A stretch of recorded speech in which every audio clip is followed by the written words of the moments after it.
Hello, I'm the Angry Spork. Religion can be a touchy subject for some people, so if the mere mention of a higher power or belief therein is particularly upsetting to you, click on a different video. The comic we're looking at today features a vigilante that happens to be Catholic and a warrior of the same church.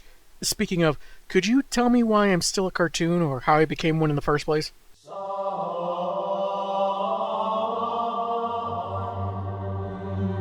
You keep bringing up the fishes and the loaves just to keep messing with me, don't you? It always comes back to the Harlem Globetrotters with you. Anyway, I'm taking issue with the Magdalena / Daredevil, so let's see if this devout duo make us want to cry hallelujah or pray for our immortal souls.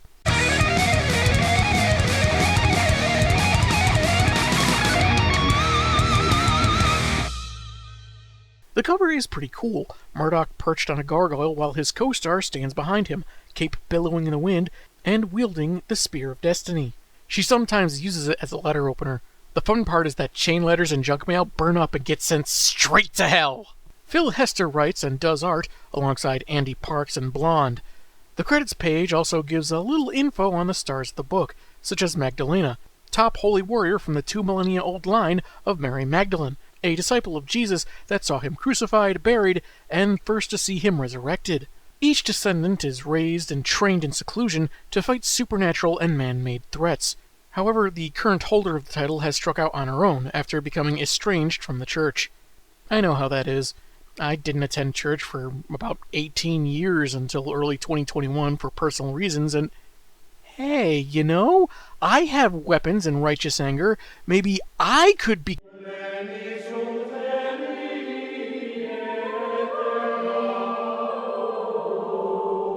Gah! You say that every time! And of course there's Dee Dee. Though attorney Matt Murdock is blind, his other senses function with superhuman sharpness.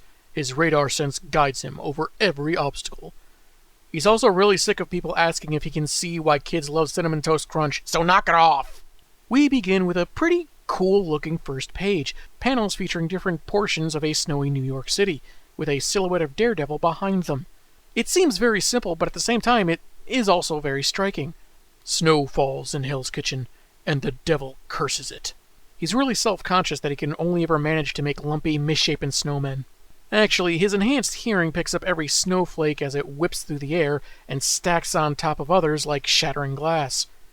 When you put it like that, it almost sounds as bad as working retail with all the generic holiday music on repeat every day for more than a month. Almost. Nevertheless, he's still running on this raw Christmas Eve. If it's raw, then put it back in the oven for another 10 minutes. Sheesh! Anyway, he's patrolling because of one rule.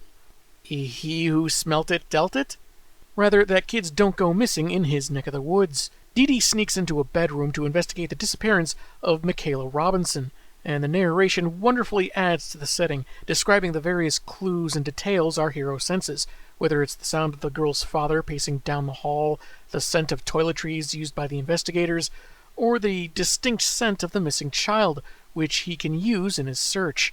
It's a great contribution to the overall ambiance of the moment. He also notes a distinct smell of ink, so heads out to find the kid when he hears the various weapons and clacking rosary beads of Magdalena. Yet that doesn't prevent her from kicking him against the fire escape. I have to admit, Devil, I thought your disguise would be more convincing. Still, better than when you tried those Groucho glasses.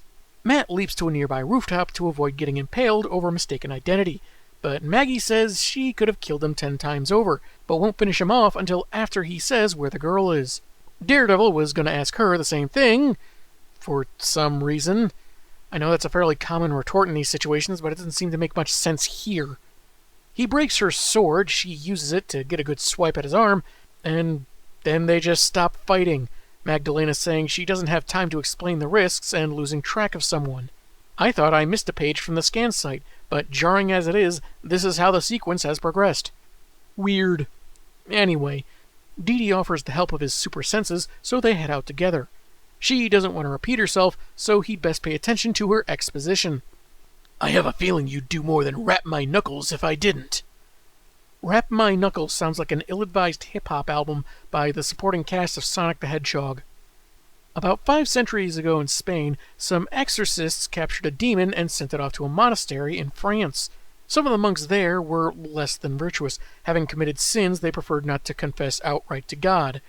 Which is weird, since he knows everything and all that. So instead of teaching the demon French culture, wine tasting, or an appreciation of fine cheeses, they used a spell to inscribe their misdeeds on the creature's flesh like sin tattoos, binding him to them as their scapegoat. On the next page, where they jump around Ron Perlman's stunt double, Murdoch mentions the intense scent of ink in the missing girl's room, like something from a museum. That cinches it for Patience that the demon took her. The monastery housing the demon closed down about 8 decades back, and earlier in the year, he escaped his chamber and has been hunting down the descendants of his tormentors for revenge. Again, they were not virtuous monks, and some had secret families. By the way, is this demon like 5 stories tall with black horns? Yeah, how'd you know? Because we were just flipping around him just now. I thought maybe he was either a visual choice by the artist to emphasize the subject of our conversation, or an advertisement for the new Hellboy movie. It's not known what the demon actually does with his captives, as there's no signs he's killed them and no ransom in the 5 months the church has been looking. On top of everything else, he's a shapeshifter, making it all the more difficult to track him, and Michaela is the daughter of one of Patience's few friends before she left the church, so this is rather personal for her. The smell of ancient ink brings them to a neglected church, which leads Magdalena to figure this demon is a type that enjoys defiling holy sites.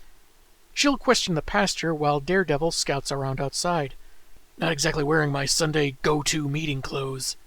Last time I wore my costume to Mass, someone's grandma tried drowning me in the baptismal font.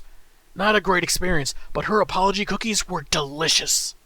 Inside, Magdalena introduces herself to the father, who apparently is already aware of her warrior status and purpose. She explains her search for a fugitive, and the old guy seems rather chatty in response, talking about declining attendance, losing parishioners to a new church, and she's insistent on checking the grounds. He pulls open a drawer for a set of keys, only to remove a kitchen knife. And to prove that he doesn't simply need a new prescription for eyeglasses, Daredevil crashes through the stained glass window and kicks him in the face, noting how he smelled the heavy ink on him through the walls. And to think, what saved Magdalena's life was the enemy's refusal to use Axe body spray. The demon reverts to his normal form, saying Michaela was the last descendant he needed to become unstoppable and never be chained again. But Mags ain't interested in taking him alive. Probably less so when, thanks to Daredevil hearing heartbeats in the room, the heroes realize the kids are inside statues adorning the walls. When midnight strikes, their souls will be permanently bound to the demon, as he'd planned for centuries, not content with mere revenge on his jailers. Sure, hunting them was fun enough, but he wanted their innocence to provide him with a suit of the warlock's scales, which he reveals upon shredding his priestly vestments. Kinda looks like something Donna Troy would wear during a really weird point in her life. Though, from what I hear, weird point in Donna Troy's life doesn't exactly narrow things down. The armor, made of the children's souls, probably has a weakness, but the demon taunts Patience, knowing she wouldn't risk using the Spear of Destiny to find it, lest she kill the children in her attempt. He is very boastful for someone whose head is a pretty obvious and open target right about now.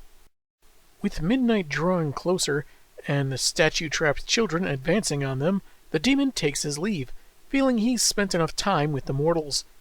Matt fights off the statues while, per Maggie's request, handing her one of his billy clubs. She blesses it with the martyr's tears and a Latin invocation, then hits one of the statues with the now holy weapon, breaking off the stone and revealing a human child underneath. Some people really go all out for their gargoyles cosplay. One of the kids is freed, but Maggie says if the demon isn't stopped before midnight, they'll end up as soulless husks. Or turn into pumpkins, I forget which. She hands the Spear of Destiny to Daredevil, having faith that he'll use his gifts to find the weak spot in their foe's armor.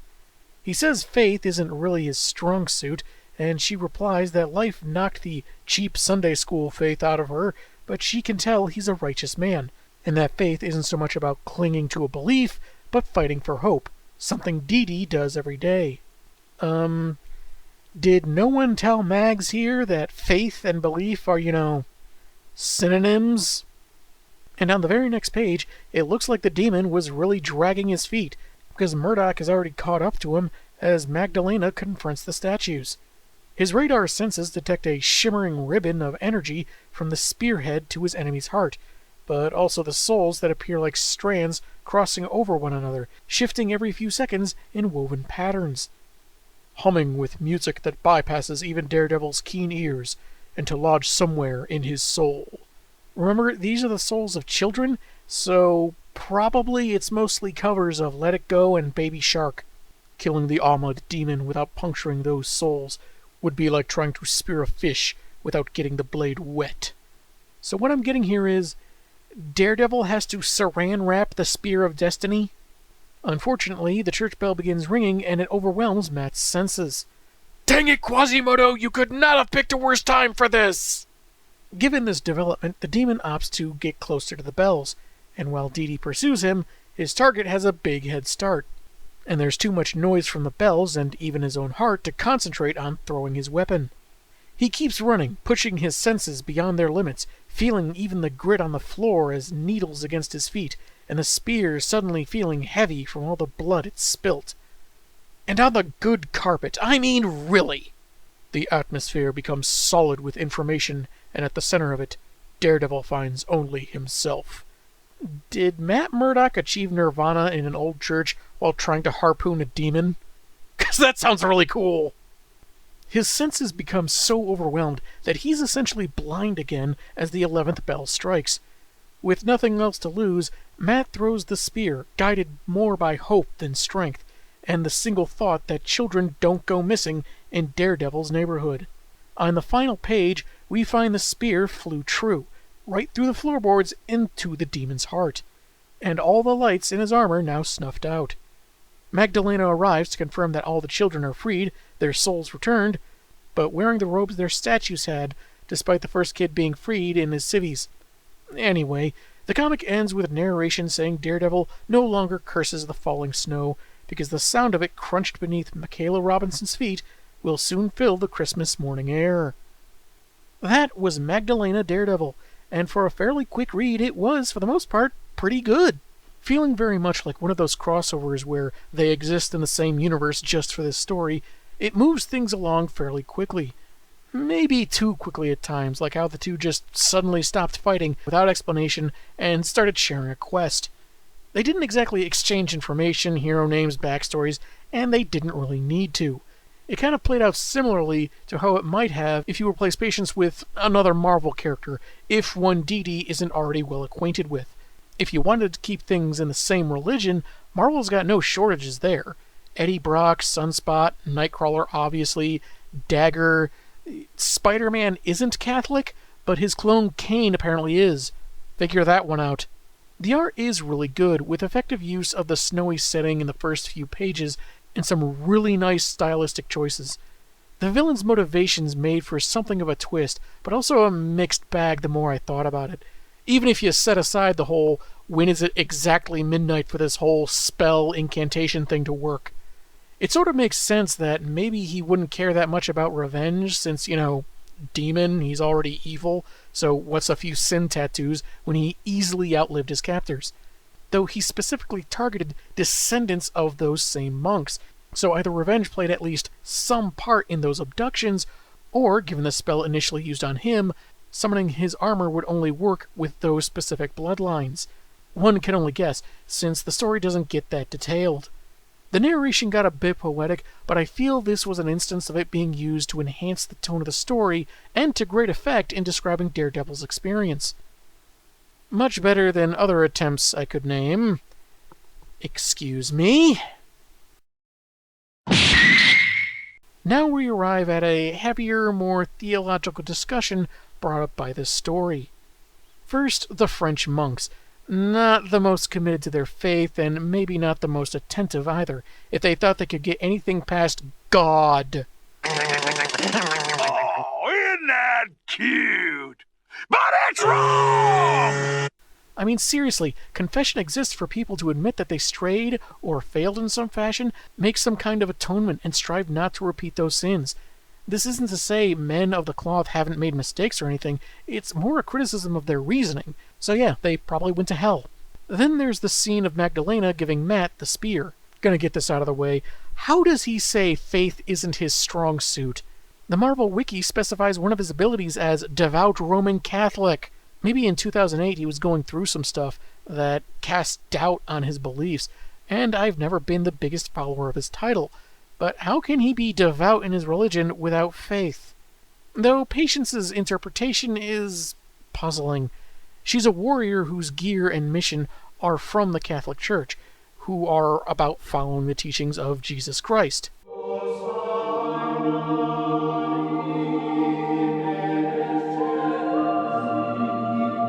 Yes, we all need to do better in that regard, no question. But to say faith isn't about clinging to beliefs, but fighting for hope, feels like it just ignores some things. Like, whoever so believes in him shall have eternal life, and how love was one of the greatest things God gave the world, followed closely by, wait for it, faith and hope. And while the church certainly deserves criticisms in many ways, including how some people try to teach the Bible or get messages across, I feel like Patience is trying to dissect certain tenets that can't really be separated. Maybe that's just her character, devoted to the fight but disillusioned by personal experience. Not offensive, but not something you want to base a dissertation on either. Though there is something to be said about a demon masquerading as a priest, threatening innocent souls only to be felled by the weapon that pierced Christ. It's certainly open to interpretation, like perhaps that malicious forces may hide within the church, but doesn't necessarily define it. But I don't know if that's what Phil Hester was going for. If you're sensitive one way or another about religious topics, this probably won't be for you. But as long as you go in realizing this wasn't designed to make you think differently about going to church on Sunday, but two people with similar struggles with a shared faith, it's an enjoyable read. I'm the Angry Spork, and man, have I got issues.